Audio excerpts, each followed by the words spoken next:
kind of person. Ware was a hairdresser and worked in sundry for years. Her family says they were immediately suspicious when she didn't show up for work on May 5th because she loved her job and her clients. They also found her front door open, a fire in her home, and her vehicle gone. A day later, RCMP found her body and her Jeep near Radium, BC. Toner was later arrested in the Okanagan and charged with second-degree murder. Friends say Ware had just started dating Toner, but her parents never met him. They spoke to CBC News but didn't want to go on camera. I don't think we'll ever understand because it's an ongoing criminal investigation that we don't know why, when, or how. All those questions can't be answered. Until court, when we find out in court, then I don't think we'll ever know why. And as parents, you think the worst. At least I think the worst. Toner is now in custody in Alberta because police believe this is where she was killed. He's set to appear in court at the end of May. RCMP say they're still seeking any information about Ware or Toner in the days before her death and his arrest. Colleen Underwood, CBC News, Calgary. Back in this province, more arrests today at logging blockades on southern Vancouver Island. Police have their hands full trying to remove protesters who embedded themselves in the ground. The CBC's Kieran Outsorn was there. So I'm here at the Braden, Maine, which is just about 30 minutes away from Port Renfrew. And just behind me is where the police action was taking place today. 5 people had locked themselves to the ground using a variety of different devices, and police were using jackhammers and pickaxes to try to dig people out from the ground. Be informed, by you blockading this roadway and preventing Teal Cedar and their contractors from conducting their operations, you are in breach of this injunction order.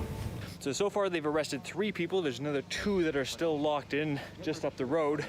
And that's probably all the enforcement that's going to happen today. But there are still, as many as 100 people in some of the camps that are located around here. I'm here to protect the old growth forests from being logged. No one has the right to take them down. No one has the right to this land except for the First Nations. To have those taken away when there's so few is extremely tragic, and we have a moral responsibility, or at least I feel like I have a moral responsibility to be here right now to protect those trees for future generations to come. Police are here in force today. There are as many as 30 officers with dozens of vehicles, including a command center and a variety of different equipment. The main goal here at the end of the day is that everybody's safe and there's no injuries. So as long as that takes, that's how long it'll take. Unfortunately, it's going to take some time, and we're going to continue enforcement action until it's no longer required. They've also set up a series of blockades. I had to be escorted through several of them before I was able to get here, and I passed a variety of people who said they were legal observers who were turned away at each of the points. As I said, there are 2 people left to be arrested, and it's just to see what will happen tomorrow.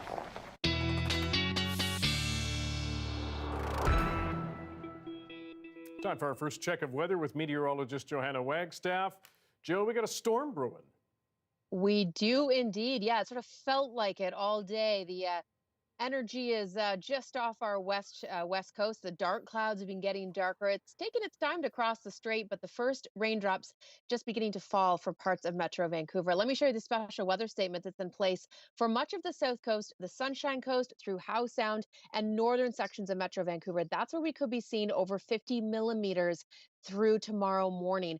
A bit of a mini atmospheric river that we're tapping into, setting basically the end of a fire hose right towards the south coast. We'll see gusty winds, cool temperatures, and stormy conditions for the next 24 hours.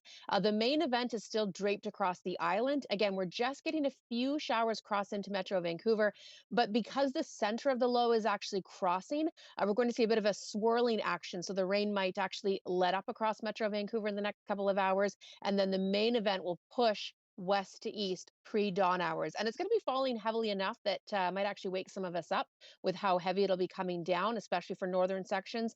And behind it, it is unsettled. This is our recipe for isolated thunderstorms, isolated downpours right through our Thursday. As far as rainfall totals go, again, really the northern sections, it'll be seeing the 40 plus millimeters, but everyone getting a good amount of rain. You can see the darker greens, 20 to 40 millimeters, and then the yellows, that's a 40 plus. So good rain for our watershed, but coming at quite a rate, so we may see some localized flooding through the early morning hours.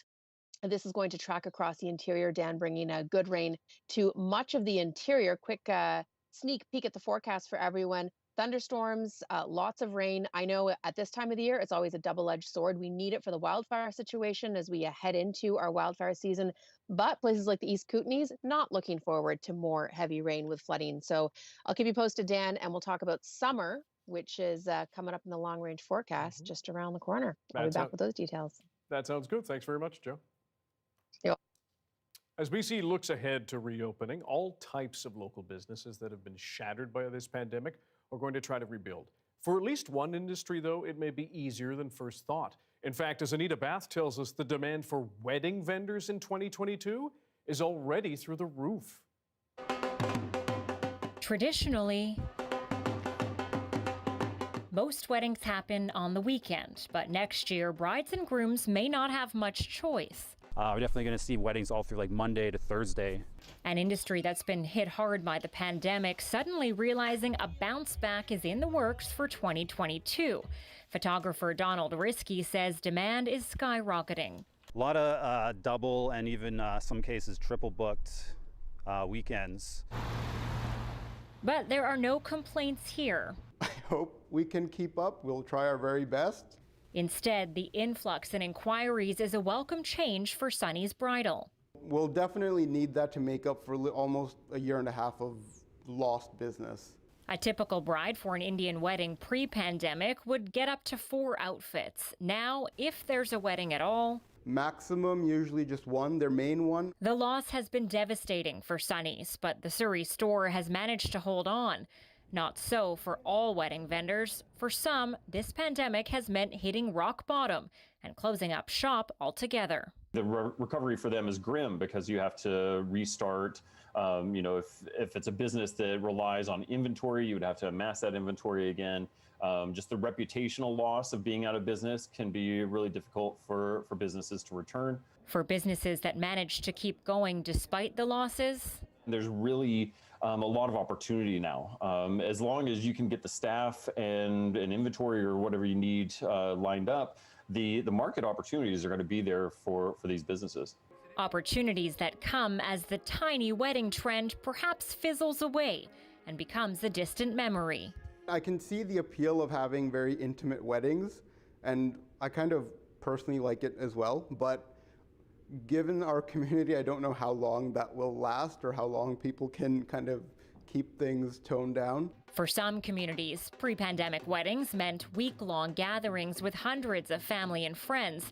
Not only do local vendors think the return of that is imminent, but they're also pretty sure that 2022 will bring some of the most over-the-top parties BC has ever seen. Anita Bath, CBC News, Surrey. A reminder, you can watch this newscast live on CBC Gem. That free app is also where you can find all sorts of CBC programs. And CBC Vancouver is also on Facebook, YouTube, and Instagram. Canada's big banks are playing defense tonight after a CBC News report that showed them raising fees substantially in the middle of the pandemic. The growing outcry after this.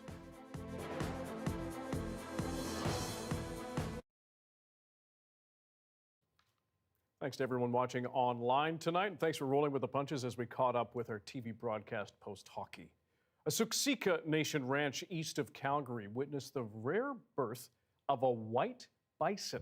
White bison have had a significant presence in Indigenous history, but most of that population has been wiped out. So the birth of Little Snow Moon is giving a community a sign of hope. May 3rd, at 6 p.m., Kukamikasam was born, a snow moon. So we had a lot of excitement there. He's a very spontaneous little fellow. He runs all over the place, and has quite the energy. I felt blessed, but I also felt blessed for First Nations, because we have a lot of programs and services that represent the white buffalo. To actually have an actual white buffalo in our presence was going to be a blessing to everybody that came by. you can see the emotions there.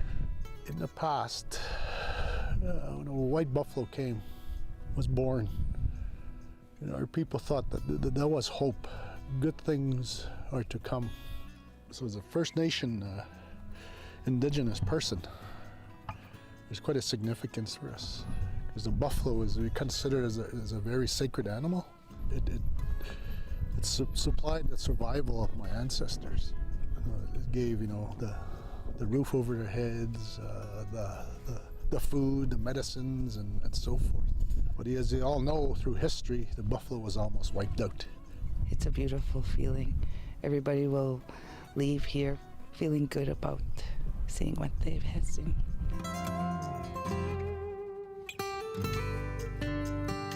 With the buffalo, a lot of stories with our own societies.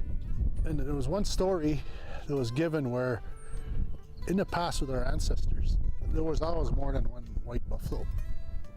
There was actually, a few. I guess I could go all different ways, but I gotta respect my knowledge keepers here. They've got the stories.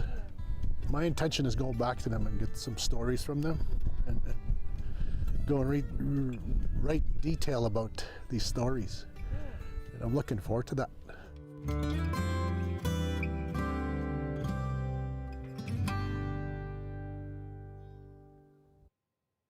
Very cool. And you can read more about Snow Moon and Siksika Ranch at cbc.ca. We'll be back in a few moments with more news across Canada and around the world. Stick around.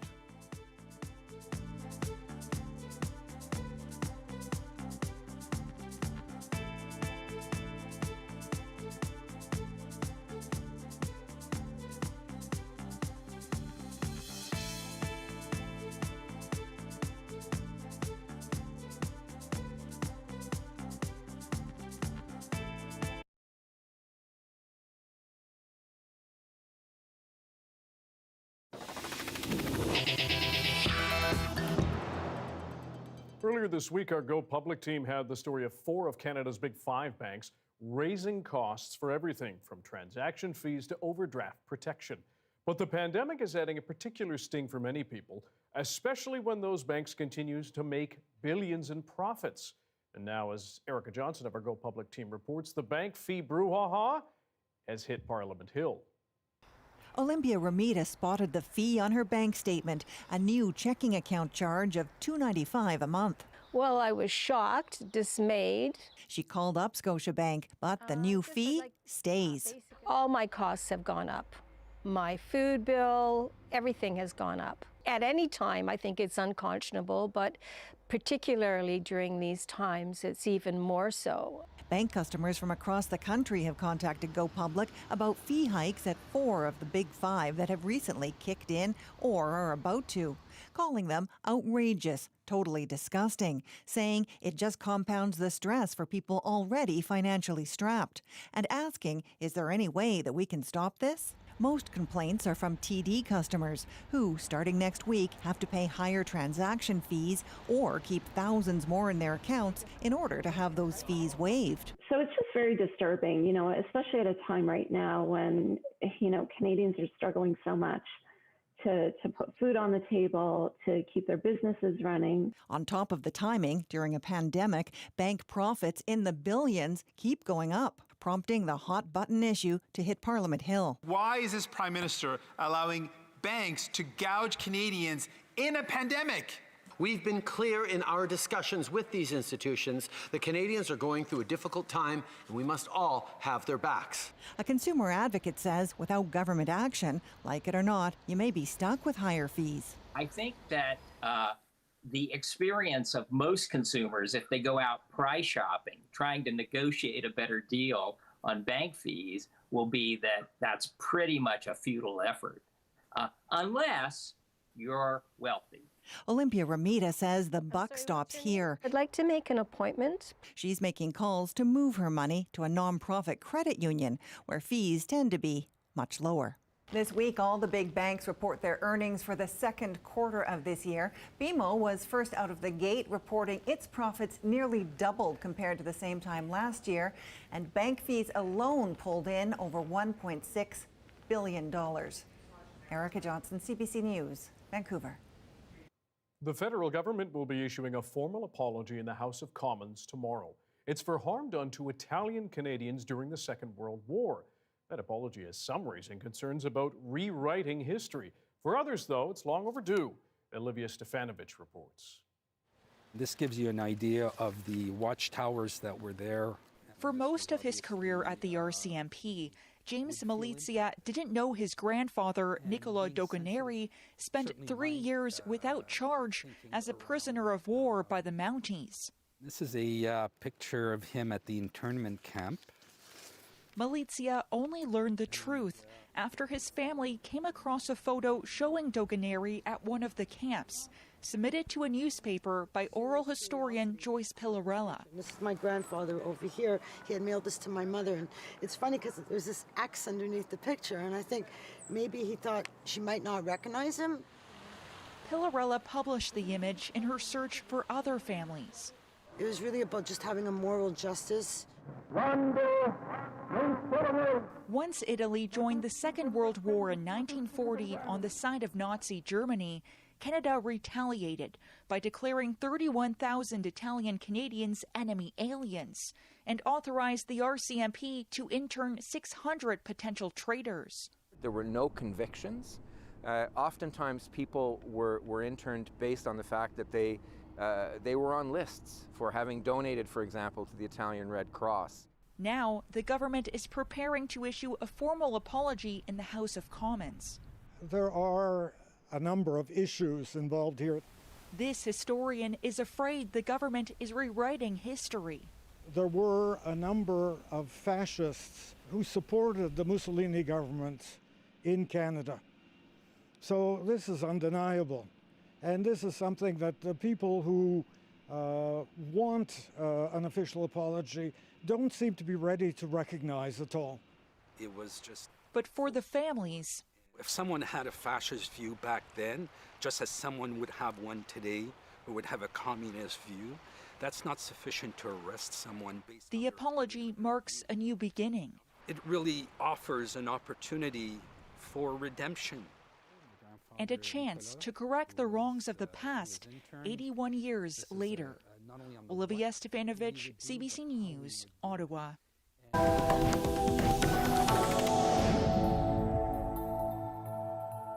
8 people were shot and killed in a mass shooting today at a rail yard in San Jose, California. Police say a 9th person, the gunman, also died of self-inflicted wounds. We are in a very dark moment, but I am heartened to see the response of the VTA family coming together to help their coworkers. The shooting began around 6:30 in the morning in the Valley Transportation Authority, which provides bus, rail, and other transit services to people in the Bay Area. Gunfire broke out at the light rail facility right next door to the Sheriff's Department. Police officers raced to the scene and entered the building while shots were still being fired.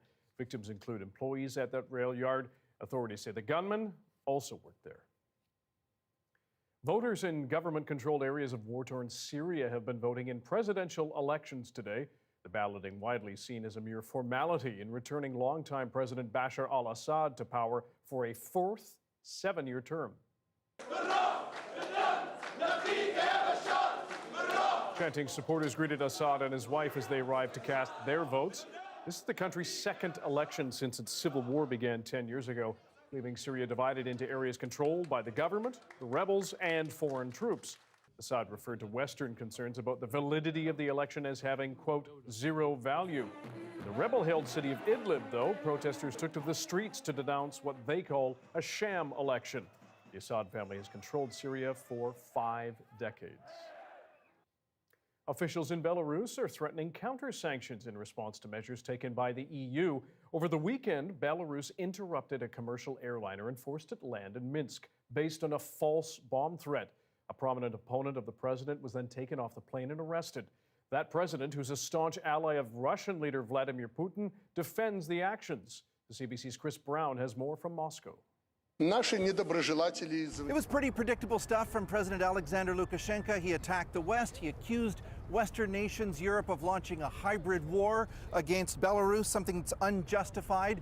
He talked about the Ryanair incident. He said the threat, in fact, was real. He said it came in from Switzerland. Now, that's in direct opposition to what some of his officials were saying just the other day. They actually accused Hamas in the Middle East of emailing in a bomb threat. He also seemed to suggest that he was a savior in this because that aircraft, he said, could have crashed into a Belarusian nuclear power plant and led to hundreds, if not thousands, of deaths. Of course, there's no evidence whatsoever to suggest that that could have happened or that plane was even targeted.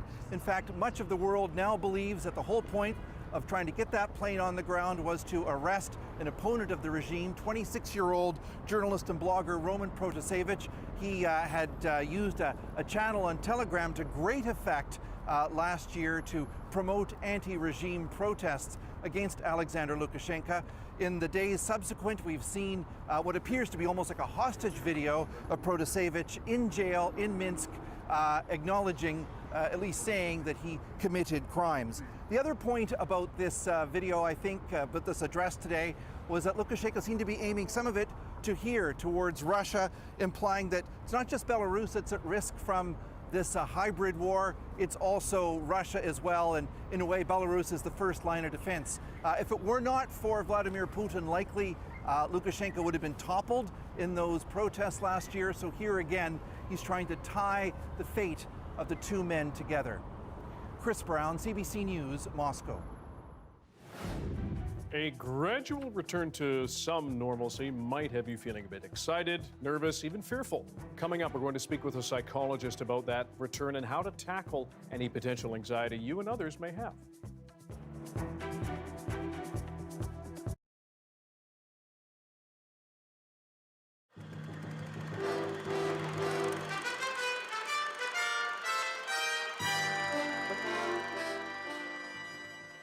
Spring in the city, and since this city is so closely tied to nature, the urban geese have a lot of options when it comes to where they park. Here is one of the more popular spots, Lost Lagoon in Stanley Park, but it seems some geese just can't stand it here, so they hang out at the mall. That's right, the mall. Well, it's not just any mall. Park Royal in Canada's richest community. Have you heard anything about the geese that are here? The geese that are living on top of the roof? Yeah. I've seen them. I've almost hit them a couple times. Yeah, I've seen them. Sometimes you have one, sometimes you just have a couple, you know? Yeah. Do they ever do anything to you?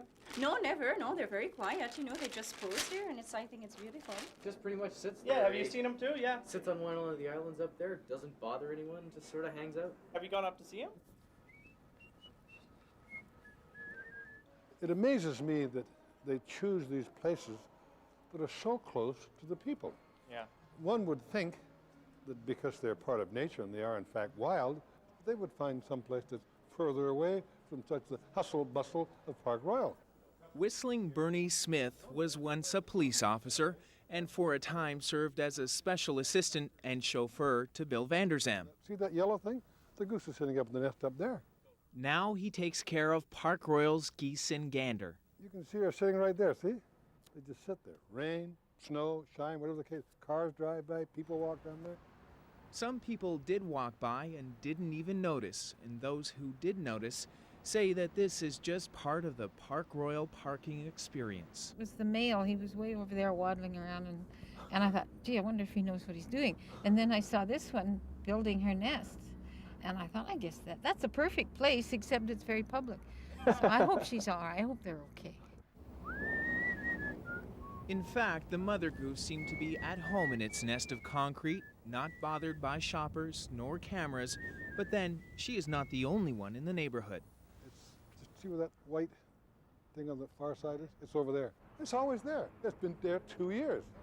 Well, not always. And we came one day and it was gone, and we could see all the eggshells in the nest, and we thought that she's going to down the bottom of this, 5 floors down, and end up in the corner trap. But no, she got right across, way over there. See where the main office is? She was all across there trying to get inside the mall. When I got a call, we rushed over. Let's go. Took them down the river. The mother, 6 little geese. She was as proud as punch. So this is the one that you let down to the river? This is the one. Most security guards would probably try to get rid of them. Get rid of what? Get rid of these geese. Why do you like keeping them around? Well, they're our friends. The geese of Park Royal. For Broadcast One, I'm Matthew Cowan.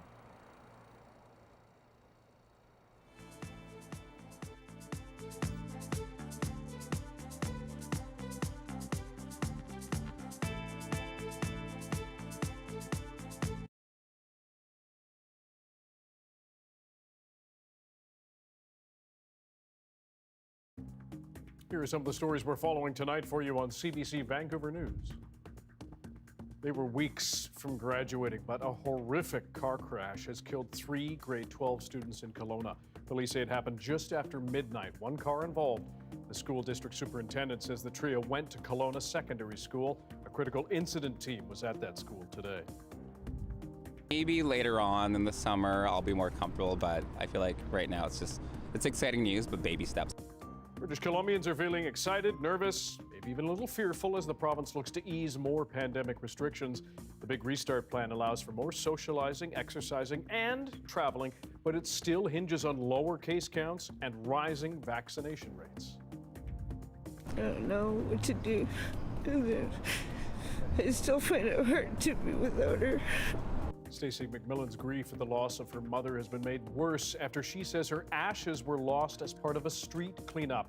Vancouver police say an officer went through McMillan's luggage with her but couldn't find the remains. Advocates want changes to how people's possessions are handled on the downtown east side.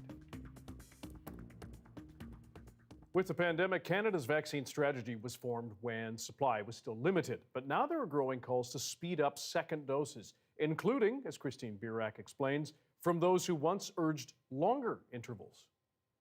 Even the head of Canada's vaccine committee that recommended extending second doses to 16 weeks says, to me, supply should allow for a shorter interval by now. While Ontario is still talking about it, British Columbia, Quebec, and Nova Scotia appear poised to move up second vaccine doses to around 12 weeks. In Manitoba, anyone who got their first shot of Pfizer or Moderna more than 8 weeks ago can now book their second shot. The reason I think they're moving it up is more because with the spread of some of these variants, we're finding that the efficacy after the first dose is not as high as we'd hoped. Preliminary data from Public Health England shows 3 weeks after the first dose, the Pfizer and AstraZeneca vaccines were only 33% effective against symptomatic disease from the variant emerging in India. But they were 50% effective against the variant first identified in the UK. 2 shots of either vaccine are far more protective. If you have this reduced efficacy with the variants and the variants get into the elderly population, your mortality numbers are going to start to spike up again. Reports have also indicated it may be more transmissible than health officials in Newfoundland and Labrador say a recent outbreak has now been linked to the variant identified in India. So far, BC has recorded the highest number of cases in Canada at roughly 375. We still know that a single dose provides some protection, but quite frankly, it's probably not good enough, and we really want to get second doses in people to really prevent something like this from taking off. Experts insist with the number of vaccine doses arriving in this country, younger people should be able to get their first doses as older Canadians get their second. The hope is shipping and provincial booking systems are prepared to seamlessly deliver those doses. Christine Burritt, CBC News, Toronto. The plan is out and BC is moving ahead with its version of reopening post-pandemic. But the return to whatever normal may look like brings with it a lot of feelings, excitement, maybe anxiety, even some fear. To help us better understand what we may be facing, we're now joined by Dr. Kathy Keating. She's a psychologist based in Kelowna. Dr. Keating, first of all, what are you hearing from some of your patients around the idea that we're now beginning to reopen post-pandemic?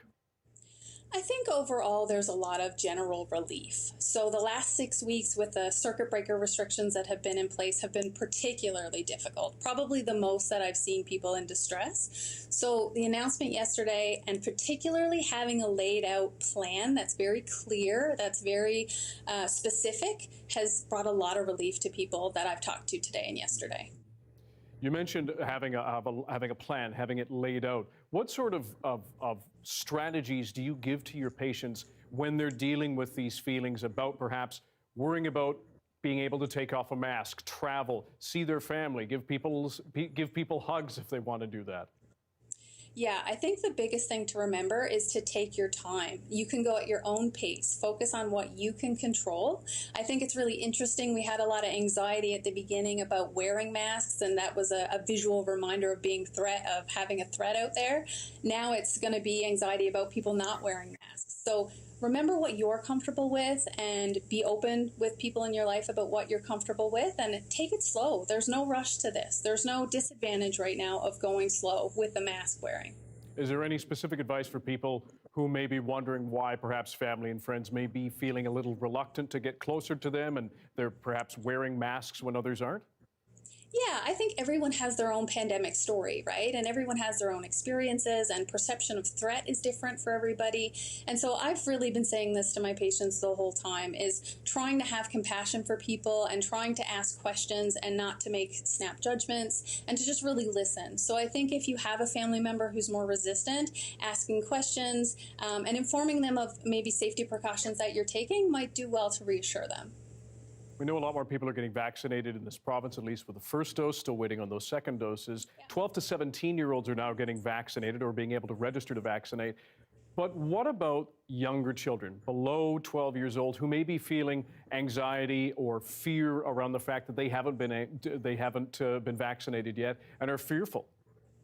Yeah, I mean, I think that's reasonable. I think validating those feelings, hoping that that comes down the line in terms of the approval for the vaccine of that age group, but reassuring them that, everyone else, we're working to do their part, right? Like, we're working to get 12 and up vaccinated so that when the vaccines are approved for those younger folks, that they can step right up. They don't have to wait behind anybody who's older, that their turn is coming. So reassuring them that the people around them are doing what they need to do to help protect them, and just asking them to hold out a little bit longer with the precautions that we've all been taking. Dr. Kathy Keating, thank you for your time and your expertise. Thank you. The U.S. West Coast is bracing for another terrible fire season. How drought and hot weather are combining to create horrific conditions. That story's next. And approaching 6:59, here's a live look, a slow pullback at the Cambie Street Bridge. Not too busy there. The rain is coming, though. How much and how long will it last? And what comes after it? Johanna has those answers, thankfully, after this.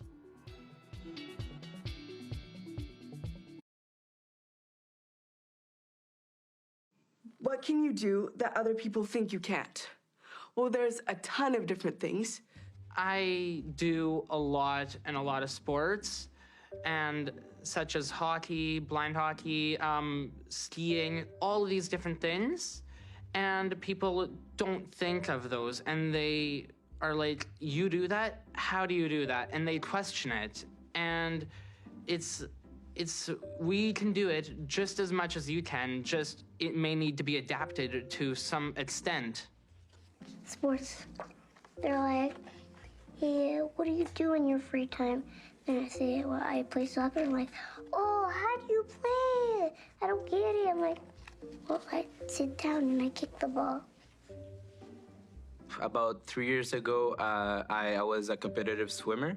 So people actually they were always telling me, oh, are you swimming for fun? How do you swim? Because I can't control my legs. But being in a wheelchair user, we also have a strong upper body, right? We have strong arms. I always win in an arm wrestle. So basically, I practice harder than everyone else. And actually, I won a bronze medal in Quebec Games in 2016 against people who were actually able-bodied and had a little bit of control or all the control on their legs. So I'm proud of that, actually. So I proved some people wrong, and that's what I like to do as a disabled person, right? Totally. What about you? Well, I actually have been horseback riding since I was 4, and I feel like when people ask me what I do for fun, and I say that, they're like, wait, what? You can't, how do you do that? And it's just yeah, I've been doing it. Yeah, I've never tried it, actually. I want to try it sometime, yeah. It's pretty cool. Go to school. A lot of people assume that people with disabilities sit on government pension and don't contribute to any mass of society. That is the most harmful thing that I have been told. I take great pride in my studies. I take great pride in my success academically. I was an honor roll high school student. I won awards in high school. I won I won an award for academics in high school for the highest marks for a person with a disability. I work very hard. It might be done differently. I might go a little slower than you do, and I might do things in a way that you might not.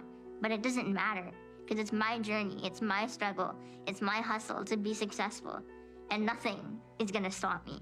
Absolutely nothing.